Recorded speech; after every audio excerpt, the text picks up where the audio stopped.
কই, যখন দাদা এই বাড়িতে ছিল তখন তো আসতে না।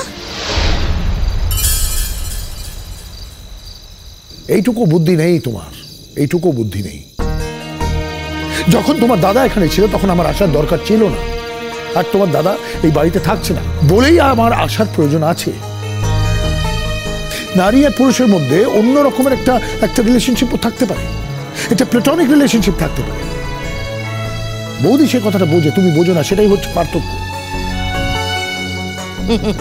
ঠিকই বলেছো, আমার সঙ্গে বৌদির অনেক পার্থক্য আছে, পার্থক্য ছিল, আছে ডেফিনেটলি।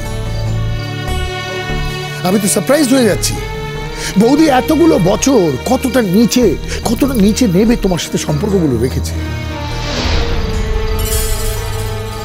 আরো সারপ্রাইজ হয়ে যাচ্ছে আমি নিজেকে নিয়ে, যে এতগুলো বছর আমি তোমার সাথে সংসার করলাম, আমার স্ত্রীর মর্যাদা দিলাম, আমার ছেলে মেয়ের মায়ের মর্যাদা দিলাম।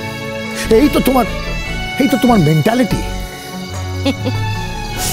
এখন তো আমাকে ছোট করবেই উপল, এখন তো তুমি আমাকে ছোট করবেই। আজকে না হয় মিঠুদির জন্য তুমি এই বাড়িতে রয়েছো, আর এর আগের দিনগুলো, সেই দিনগুলো কার জন্য ছিলে? খুব সিম্পল অনিন্দিতা, আমার বৌদির জন্য ছিলাম। এটা নিয়ে কোনো ডাউট নেই তো? কার ডাউট আছে? অন্তত আমার নেই। ভুলে যেও না, তোমার মা এই সংসার ছেড়ে তোমার কাছে বসে আছে, তোমার দাদা সে ফুর্তি করতে বাড়ি ছেড়ে চলে গেছে। হ্যাঁ, তোমার জাম্বু, তার মতন একটা স্বার্থপর ছেলে ঠাকুর যেন কাউকে না দেয়। আর ডিঙ্কা তো ব্যস্ত নিজে পায়ে দাঁড়ানোর জন্য, he is trying his best.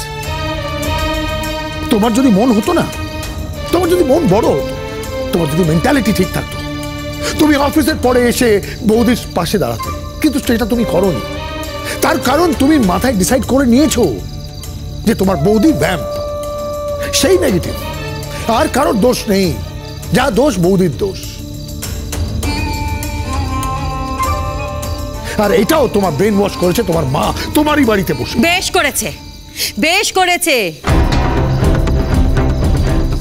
একদিন নয়, 100 দিন, 1000 দিন আমার মা আমার বাড়িতে থেকে আমার ব্রেন ওয়াশ করবে। তুমি ভুলে যেও না যে তুমি একা রোজগার করো না, রোজগারটা আমিও করি উপল।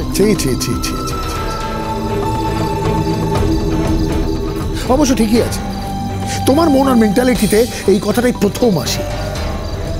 তোমার মা আমার বাড়িতে বসে 4 বেলা খায় বলে আমি এই কথা বলিনি। এই কথাটা এই জন্যই বললাম যে যতটুকু পজিটিভিটি তোমার মধ্যে ছিল না, তোমার মার থাকার পর থেকে সেটা পুরোটাই নেগেটিভ হয়ে গেছে। এতটাই ব্রেন ওয়াশ করেছে তোমার মা তোমাকে। আমি যে এতগুলো বছর তোমার সাথে সংসার করলাম, সেটা ভেবে আজ আশ্চর্য হয়ে যাচ্ছি আমি। এতটা নেগেটিভ, এতটা বিষ আছে তোমার মধ্যে তোমার বৌদির জন্য। যাকে কথাগুলো তোমার মায়ের শেখানো, তুমি এসে এখানে বলেছো, তাই তো তুমি ক্যারি করেছো, এর দাম তোমাকে চোকাতেই হবে। হ্যাঁ ডিঙ্কা,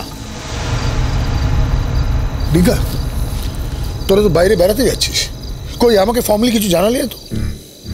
বাবা, আমি তোমাদের সাথে যদি বাইরে যাই তোমার কোনো আপত্তি নেই তো? না, কি বলছো, আপত্তি থাকবে কেন? তুমি তো যেতেই পারো।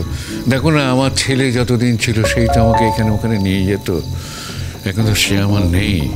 তুমি তো আমার ছেলে, তুমি গেলে আমি খুশি হব। বাহ, শুনলে তো বাবা কি বললেন? এত দূর বাবা। মুনি, তুমি কিন্তু শুধু রাগ করছো। তুমি একটু বসো ঠান্ডা মাথায়, আমি তোমাকে সব বলছি। আমাদের বাড়িতে খুব বড় একটা বিপদ হয়েছে আজকে। এসো মুনি, তুমি বসো, আমি তোমাকে। প্লিজ আমাকে ছাড়ো। তুমি শোনো, তোমার বিপদ তুমি নিয়ে থাকো, বুঝেছো? বৃদ্ধা শাশুড়িকে বাড়ির থেকে বার করে দিয়েছো, স্বামী বাড়ির থেকে বেরিয়ে যেতে বাধ্য হয়েছে, আর মেয়েটা সেও তো তোমাকে ছেড়ে চলে গেছে, তাকেও ধরে রাখতে পারোনি তুমি। আসলে কি জানো তো, তোমার না এই ওপরটা খুব মিষ্টি, আর ভেতরটা বিষাক্ত। অনিন্দিতা, একটা বাজে কথা আর যদি তুমি বৌদিকে বলো, তোমাকে কিন্তু আমি। কি করবে তুমি? হ্যাঁ, কি করবে? গায়ে হাত তুলবে? তোলো না দেখি, গায়ে হাত তুলবে তো দেখি, আমিও শেষ দেখবো। পিসিমণি, তুমি অকারণে অশান্তি করছো। এই এই অকারণে অশান্তি করছি মানে? অকারণে অশান্তি করছি মানে এটা কি? কি অশান্তি করেছি আমি? তুমি মাকে যে কথাগুলো বললে এটা কিন্তু পরে তুমি রিপেন্ট করবে। সত্যি কথা নিজেকে জিজ্ঞেস করো তো, মা তোমাদের পরিবারের জন্য যা যা করেছে তারপরে এই কথাগুলো মা ডিজার্ভ করে? না, আমি একটা সিম্পল কথা বুঝতে পারছি না। আমরা তো কেউ পিসুমশাইকে গিয়ে বলিনি যে পিসুমশাই প্লিজ আমাদের বাড়িতে এসো। পিসুমশাই নিজের ইচ্ছায় আমাদের বাড়িতে এসেছে। তিনি একজন অ্যাডাল্ট লোক, তিনি আসতেই পারেন। মা কি করবে? তুমি মাকে কেন অ্যাকিউজ করছো? এই বাড়িতে তোমার আসার যতটা অধিকার আছে পিসুমশাইয়ের সেম অধিকার আছে। এই বাড়ির জামাই, সে আমাদের বাড়ির শুভাকাঙ্ক্ষী। আরো বড় কথা কি জানো না, তোমার শুনতে হবে। শোনো, তুমি কথাগুলো বললে তো, তোমার সম্পর্কে এই কথাগুলো যদি তোমার ছেলে মেয়ের সামনে দাঁড়িয়ে কেউ বলতো, তুমি কি করতে? খারাপ লাগতো না তোমার? তুমি তো একজন অ্যাডাল্ট, কাউকে অপমান করলে কিন্তু অপমানিত হতে হয়। আমি জানি পিসুমণি, তুমি আমায় স্নেহ করো, তুমি আমার থেকে অনেক বয়সে বড়, কিন্তু তুমি আমাদের বাড়িতে দাঁড়িয়ে আমার মাকে যদি অপমান করো, আমাকে তো তোমায় খারাপ কথা বলতে হবেই। এই রিঙ্কা, ভুলে যাস না এই বাড়িটা আমারও। আমি এই বাড়ির মেয়ে, আর এই বাড়িতে কিন্তু আমারও অধিকার আছে। জানি জানি তুমি এই বাড়ির মেয়ে, আমিও তো এই বাড়ির ছেলে। তুমি লড়াইটা যখন করতেই চাও আমার সাথে করো। রিঙ্কা, হ্যাঁ তাই তুমি তো শুরু করলে জিনিসটা। তুমি বাড়িতে এসে মাকে অপমান করবে, আমি চুপ করে থাকবো, তো হতে পারে না পিসিমণি। টিঙ্কা, চুপ কর না, কেন শুধু শুধু কথা বাড়াচ্ছিস? এমনিতেই আজ আমাদের বাড়িতে এত বড় একটা বিপদ। চুপ কর। আর কত অপমান সহ্য করবে গো তুমি মা? দিনের পর দিন এই মানুষগুলোর জন্য তুমি খেটেছো, পরিশ্রম করেছো, সব কিছু ছেড়ে দিয়েছো নিজের, তারপরে এরা তোমার অপমান করছো। তোমার মনে হয় না তোমার জীবনটা একটা নষ্ট হয়ে গেছে? ওয়েস্ট? না, আমার মনে হয় না। আমি যেটা করেছি, আমি আমার কর্তব্য করেছি, আমি আমার দায়িত্ব পালন করেছি, ধর্ম পালন করেছি। কেউ যদি শিক্ষিত হয়ে আসল শিক্ষা কাকে বলে সেটা ভুলে যায়, তাহলে সেটা তার সমস্যা, আমার না।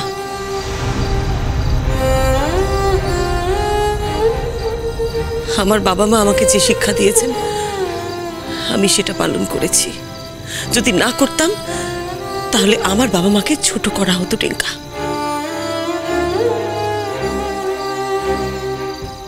আজ বুনি যেটা করলো তাতে ও নিজের বাবা মাকে ছোট করলো।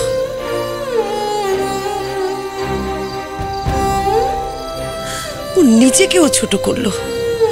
সব থেকে বড় কথা, তোর দাদুকে দেখ, তোর দাদু একেবারে মরমে মরে যাচ্ছে।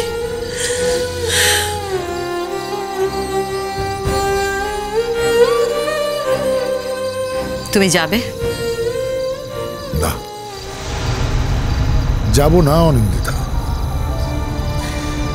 এক, আমি তোমাকে বলে এখানে আসিনি। দ্বিতীয়ত, তুমি আমাকে জানিয়ে বাড়িতে আসো। তুমি এসেছো অ্যাজ এ ভিজিলেন্স। ফলে আমার যাওয়ার হলেও এই ইনসিডেন্টসের পরে আমি তোমার সাথে যাব না। ফলে go to hell, just go to হেল।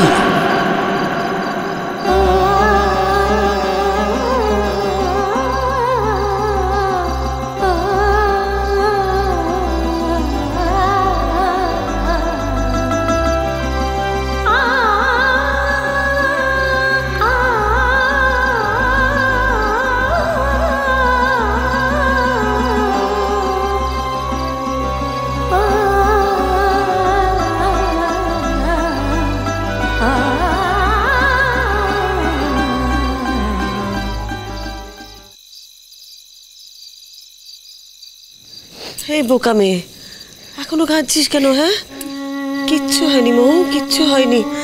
কতগুলো দুষ্টু লোক তোর পিছনে পড়েছিল, তোর ক্ষতি করার চেষ্টা করছিল, কিছু তো করতে পারেনি সোনা। কতবার বলেছি বৌদি, যখন স্কুল থেকে, যখন ওই টিউশনি থেকে ফিরবি, দলে দলে ফিরবি, সবাই মিলে একসঙ্গে।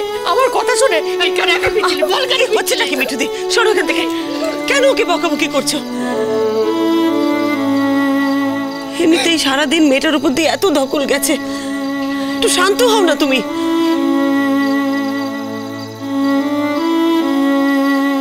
দেখো বাড়িতে কি খাবার টাবার আছে, ওকে খেতে দাও। হ্যাঁ মিঠু, ওকে খাইয়ে দাও, তো একদম ট্রমাটাইজড হয়ে আছে। তারপর ওকে ঘুম পাড়িয়ে দিও।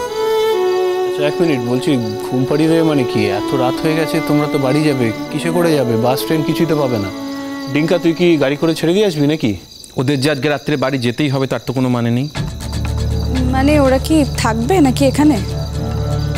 হ্যাঁ, আমি মৌকে আমার কাছেই রাখবো ঠিক করেছি।